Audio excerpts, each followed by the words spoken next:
Most parents that I know want their children to be happy and healthy when they grow up. But by nature, children imitate those around them. So the question then is, are parents modeling the life that they wish for their kids? So the giant question is this: how do we, as parents, teachers, school administrators, policymakers, coaches, how do we prepare our kids for a future that doesn't yet exist? All while making them healthier, more creative, more innovative, better problem solvers, and overall successful contributors to society. That is the question, and this podcast has the answers. My name is Coach Mike, and welcome to the MindFit Method Podcast. Hey everybody, what's going on? I'm Coach Mike, and welcome to this episode of the MindFit Method Podcast. All right, so today I want to talk about something because I interact with a lot of people, and so many people tell me, especially parents, some of the same things. They want their kids to be happy, they want them to be healthy, they want them to be successful, they want them to do whatever makes them happy. All of those kind of cliche sentences that we know are true. We absolutely know that parents want those things. But the question is, kids today are bombarded, literally bombarded by influences on the outside, right? Because of social media, because of just technology in general, because of the people that they hang out with. There's just so much that our kids are constantly getting hit with today. And when we look at our own lives, when we say we want our kids to be happy and we want them to be healthy, well, let's start first with the whole healthy portion. So we want our kids to be healthy. And what does that mean? We hope that they're not sick. They hope that they're not injured at all. We hope that they're able to do everything that they want to do and don't necessarily have limitations of doing those things because of their health. So here's question number one. And yes, it's a little personal. I get it. But do you live that lifestyle? Are you hindered by things that your health don't allow you to do? And look, there are some things that we cannot control. And I'll use myself as an example. When I was 17 years old, I was pulling out of an intersection on Route 15 in New Jersey. I was crossing over the highway. I was crossing over the northbound side to go to the southbound side. And when I did that, I did not see a car coming up a hill on a dark, gloomy night in which the street light at the intersection was not working. I did not see a car coming at me, and they wound up broadsiding me at 65 miles an hour. And, I was in a little red Dodge Daytona, and it was a Jeep Wrangler that hit me and hit me directly into my driver's side door. And I can tell you that that moment absolutely changed my life. I was all ready to go into the military. I had wanted to be a police officer. I had no intention of going to college at the time. My dad was a chief ranger growing up as a kid, and I wanted to work in law enforcement. And in a split second, my whole life changed. And I didn't realize it actually at that time, because at that time, everyone around me just said, no, no, no, you're going to heal. You're going to be fine. You're going to be able to do whatever you want to do. And, because of that, I wound up breaking the ball right off my femur in my hip. And in order to repair that, the surgeons had to put a plate, a pin, and 4 screws. And I remember all the way, everything was fine. I continued to talk to the recruiter. Everything was good. There was no problems whatsoever. And then I remember all of a sudden it was February of my senior year. And I remember the recruiter coming in, and, he actually came into the school that day to talk to other students as well. And I remember walking up to him and be like, hey, what's going on? And I was still on crutches. So that accident happened in September. I was still on crutches until April, actually, but this was in February. And I remember he kind of blew me off. And I was like, wait, this guy was so into me joining the military and doing, achieving all these goals that I had. And I remember walking up to him and saying, hey man, what's going on? I'm so excited for this. And he said to me, yeah. He's like, well, yeah, you'll be good to go, man. Don't worry. The only thing is you just have to get all that hardware out of your leg. And I remember looking at him and saying, I can't. That is a part of me now. I don't have the ability to do that. And he looked right at me and he said, well, then unfortunately, this might be a case of thanks, but no thanks, because you would be a liability now to the government. so you would not be able to enlist. And I remember being shattered. My whole world that I had intended to happen changed. So there are things that occur that you have no control of, right? And then to make it more interesting, after 5 years of having that plate and pin and four screws inside of me, the ball of my femur actually died. It's called avascular necrosis, and I had no choice but to get a hip replacement at the age of 22. So that was a big early shock to my life. So there are things that happen that you can't control, but there are also things within your health that you absolutely have control over. Your activity level, your exercise level, what you eat, what your nutrition consists of, how much sleep do you get, and how do you manage your stress, all of those things. So while there are many things, whether it's an illness, there's so many amazing people I know that have battled cancer. These were curveballs that came at them that they never ever expected. But there are also so many things that you can control. And the question is, if we want our kids to grow up to be healthy, and we know that a large percentage of their health is going to be dictated on, their personal choices, right? Their self-inflicted choices, then are we showing them that it is possible to stick with those choices and be successful at it? And I don't mean, crash dieting. I don't mean anything like that. But I mean just consistent healthiness, consistent activity levels, consistently building exercise into your weeks, consistently eating healthy, consistently getting enough sleep. Are we living the life or modeling the life that we are hoping that our kids have one day? And if we're not, then someone else is going to model that for them. And look, as parents, we know there's only so much influence that we have, especially in today's world of media and technology. But you want to give them that foundation to be able to do that. And on the other side of it, it's also being happy. And you know, in the social media world that we live in today, everything or everyone wants to make everything look perfect, right? The pictures that people post on Facebook or on Instagram are perfect, where people are traveling to, how their life is just amazing, the new superfood that they're eating that they love that's made them lose 10 pounds. And when that camera goes off, for so many people, the happiness gets turned off too, because their real life is actually very different than what they're portraying online. But in the home, and when our kids see what our lives are like, they're not just getting the snapshots of reels or stories or pictures on social media and then judging that to assess how their life is or how our life is as parents. They see us all the time. And look, I know as parents, we're always under an incredible amount of stress. We always try to put on the good face and to, make it look like we've got this, everything's under control. But I can tell you right now, kids aren't stupid. All right. Kids may not indicate that they know, but so many times they do. So when it comes to being happy, the question is, what makes you happy?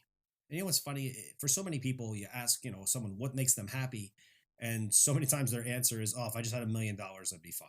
But it's not. That brings in a whole other slew of problems, and we see it every day. We see someone that wins the lottery, and the happiest moment for them is most probably the day that they cash the check and the day they make their first purchase, and after that, it becomes a nightmare. And so many people wind up actually committing suicide that wind up winning the lottery because their lives are completely upheaved.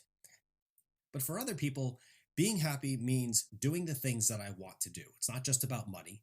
And oftentimes, the things that we want to do involve money. But so many times, it's just being able to do the things that we want to do, whether it's be with our families, whether it's start a business and actually make it grow, whether it is, part of what makes me happy is being healthy and being able to, utilize exercise and nutrition to make myself happy. That's just something for me, it's extremely important. But if you're going to define success as happiness, then you really have to come to the conclusion as to what makes you happy. And, if every person, it's going to be completely different. For every child, it's different. Some kids would make them happier than anything is to, win the football championship for their team. Another child, it's to, compete and become an excellent pianist or something like that. Like there's so many things that make people happy. But in the end, right, the thing that, the one thing that we can do that leads to happiness is understanding our own level of persistence. Recently, one of my recent podcasts, I talked about are grades really indicative of a child's future success? And the studies are showing grades have nothing to do with it, nothing at all. It's their personality and their perseverance that has to do whether or not a person can be successful. And again, as I said in that podcast, the definition of success varies from person to person, but it's about staying persistent, staying consistent. That is the key to everything. And again, I'll use myself as an example. Um, After I wound up breaking my hip and finding out that I could not go into the military, I remember it was a quick shift because I actually remember my dad and, love him dearly, but he kind of gave me some tough love. And his response was, okay, well, then what's the plan? And I was like, can I just have a second to wallow in my sorrow? And, he kind of gave me that. But at the same time, he was like, so, Mike, you got to figure out what you're going to do then. And for me at the time, I was so into lifting and fitness that the thing that I fell back on was, well, I'll go to school for exercise physiology. That's what I want to be able to do. And, that was my goal then to become happy. But what I've learned in my life is that life is about consistency and consistent pivots, which is so, so important. If we aren't consistently pivoting for what, number one, will make us happy, number two, what is actually working, we're not going to succeed. And we want our kids to see this. We want our kids to see that we can be persistent and do something. I don't care. And again, using myself as an example, when I was probably, I guess, in my late 30s, right around 40, I'd been a musician for a long time. I wanted to go in the studio and start recording some of the songs that I had written, which was, a lot of fun. It made me happy. And did any of those songs become platinum albums? No, not at all. But it made me happy to be able to create. Fast forward years later, I actually worked in the financial world for a very long time. And people don't realize this, but I actually worked in the student loan industry for about a decade. And when the Obamacare bill was passed, in order for the bill to pass, they had to show $4 billion in savings in that first year. And the way that they did that was they eliminated banks and student loan lenders from being able to do student loans. So in the past, you used to be able to do your Stafford loans and things like that at your local bank, whether it was PNC Bank, Chase Bank, a nonprofit lender, or even someone like Sallie Mae. You used to be able to do your loans through them. And then all of a sudden, in the Obamacare bill was passed, the ability to do that, it was called the FELP law, they got rid of the FELP program. So now everything had to go directly through the Treasury. So when that happened, me and 30,000 of my closest friends that I had been working in the industry for, a decade, suddenly all lost our jobs because all of a sudden banks couldn't do student loans anymore. And you had to pivot. So I had built a successful career in that industry and had to pivot. And literally, I was finishing my MBA at the time and wound up working in healthcare. And in true transparency, I figured that I'd be working in healthcare for 3 months until I found a quote unquote real job. And guess what? It's been 13 years now, and I'm still working in healthcare and have been able to make a career out of that. Back in 2017, I wanted to pivot again. I wanted to make myself happy and be happy and build a business. And that's where MindFit, really came to be. Then in 2020, COVID hit and MindFit, the physical location of MindFit, had to close. And that was devastating. Obviously, it was a huge financial loss, but it was also, you built something that you just put your blood, sweat, and tears in for years. Working 18-hour days every day, for as long as you can remember, and then suddenly watching something disappear. But once again, you have to be able to pivot, because I knew that I knew that if I just walked away from it and never did anything with it again, I would not be happy. So even though it was a failure, and I hate to say this, guys, but your kids have to see you fail, because if you don't fail, or if they don't see that you fail, they're going to assume that life is only full of successes and not understand why they fail when they fail. And look, I have failed many times in my life, but every time I fail, I think of what is probably my favorite quote of all time. And everyone who knows me is probably smiling at this point, which is from the movie Rocky Balboa. And Rocky's talking to his son, because his son is upset because he feels like his life, he's living in the shadow of his father and he just can't create his own life. And Rocky says, the world ain't all sunshine and rainbows. It's a very mean and nasty place. And I don't care how tough you are, it will beat you to your knees and keep you there permanently if you let it. You, me, or nobody is going to hit as hard as life. But it ain't about how hard you hit. It's about how hard you can get hit and keep moving forward. How much you can take and keep moving forward. That's how winning is done. So it's okay. It's okay to fail. It's okay to struggle. It's okay to do those things. But after that happened, you have to pivot again. Or I had to pivot again. And that's where the release of the book, The Mind Fit Method, came from. And now I'm seeing how that is growing and where that's going, and a homeschool program and things like that. But once again, I'm pivoting again.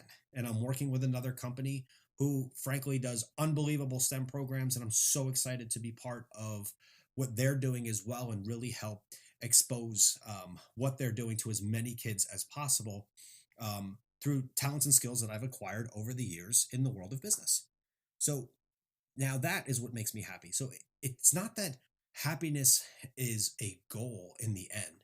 Happiness is forever changing. But we have to continue to strive. We have to stay consistent. We have to be persistent. We need a hell of a lot of tenacity to be able to keep pushing in this world. Because if we are going to show our kids that they can be successful in being happy and being healthy, right? Let's just say success is being happy and being healthy. So if they can achieve that success, they can model it in a way off of what they see you do. And it's not that you're not going to make mistakes. You're going to make plenty. It's not that you're not going to fail. You're going to fail. And you're going to have to pivot on a regular basis.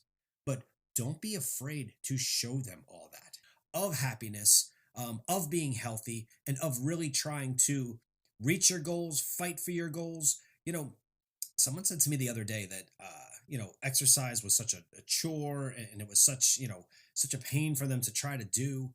And, I'm thinking to myself, God, exercise is an opportunity, but it's also a gift, right? There are tons of people that cannot exercise for one reason or another. I was in that boat. I was on crutches for 9 months when I broke my leg because my bone would not fuse until I received a special device, and the insurance company wouldn't approve it after 6, 8 months. It was ridiculous. But there was so much time in my life where I couldn't do anything. And then there's been other times in my life where I absolutely had the ability to do whatever I wanted. I could do any exercise that I wanted to do, and I didn't because I was at a funk in my life. And, you're going to hit those, but you got to turn it around. You got to start clawing up again and saying, okay, well, this is where I used to be. And that's the other thing. Don't always look back and be like, that was me back then, and it was so great. Let me tell you something. As we get older, there is nothing in some ways similar to what I can do now to what I could do when I was in my 20s. But there's also a lot of things that I can do now that I couldn't do in my 20s. And whether it's health, whether it's fitness, anything. So yes, again, it's about the power of the pivot. And if you can't pivot on a regular basis, you've got to teach yourself to be able to do that. You've got to teach yourself it's okay to pivot, that it's okay to fail, but that it's also okay to celebrate the successes when you hit them. I know you can do this, and it's so important for us to attack life like that because we need our kids to see that consistency, see that persistency, and be able to model themselves after it. Hey everyone, you may notice that I don't run any ads in my podcast. I do that on purpose because I want to make sure it's about getting the message of stronger minds and smarter bodies through the Mind Fit Method out to the world. But if you could do us a favor and try to help us become a top 100 podcast by sharing this on your social media, I would forever be grateful. Thanks so much, guys, and until next time.